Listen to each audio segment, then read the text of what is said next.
The European Union slapped revenge tariffs on iconic U.S. products including bourbon, jeans and motorcycles on Friday in its opening salvo in a trade war with President Donald Trump.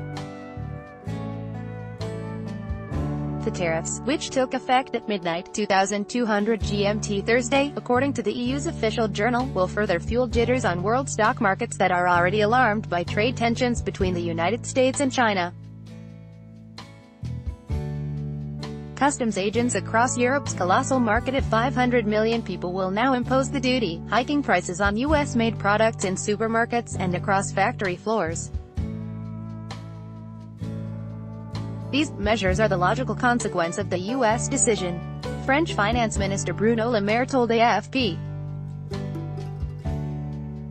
They reflect a Europe that is resolute and principled, he said. Brussels imposed the raft of duties on U.S. products worth €2.8 billion $3.3 billion in a tit-for-tat response to Trump's decision to slap stiff tariffs on European steel and aluminum exports. Global markets on Friday took the development in stride, with stocks in Europe firm after weeks of instability on trade worries. EU Trade Commissioner Cecilia Malmström said this week that the 28-nation bloc was left with no other choice but to impose tariffs of its own after the unilateral and unjustified decision of the U.S. Together with U.S. tariffs against Mexico and Canada, the trade battles have raised the specter of a global trade war, spooking financial markets that fear major consequences to the global economy. "We have a trade war, and it's an escalating trade war," sub-chief economist Robert Bergquist told AFP in an interview. Brussels first drew up the list in March when Trump initially floated the 25% tariffs on steel imports and 10% on aluminum, which also target Canada, Mexico and other close allies. Against all logic, the list does not specifically name brands, but European Commission Chief Jean-Claude Juncker spelled out in March that the bloc would target Harley-Davidson, Bourbon and Levi's jeans. Cranberries, cranberry juice, orange juice, sweet corn and peanut butter are among the other food products targeted. Juncker said on Thursday that the U.S. decision to impose tariffs goes against all logic and history. "Our response must be clear but measured. We will do what we have to do to rebalance and safeguard," he said.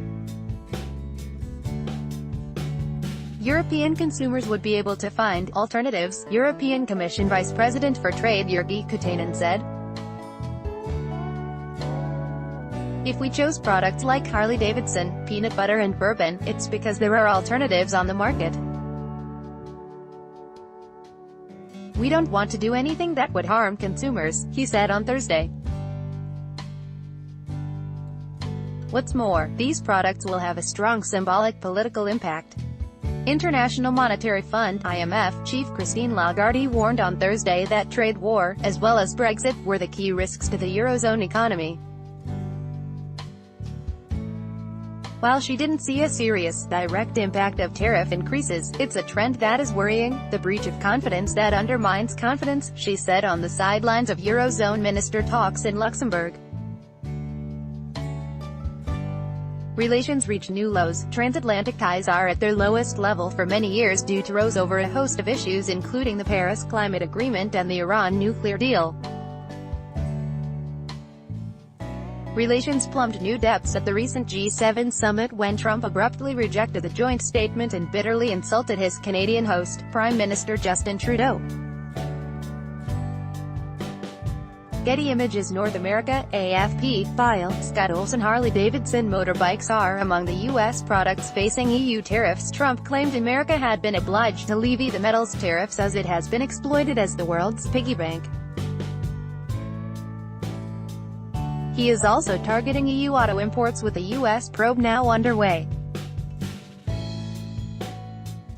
Trump's outbursts were the latest in which he has clashed with America's closest allies, even as he has had warm words for autocrats like North Korean leader Kim Jong-un, with whom he had a historic meeting earlier this month, and Russia's Vladimir Putin. But U.S. Assistant Secretary of State for European and Eurasian Affairs Wes Mitchell said on Thursday that Trump's approach towards his allies was about strategic renovation.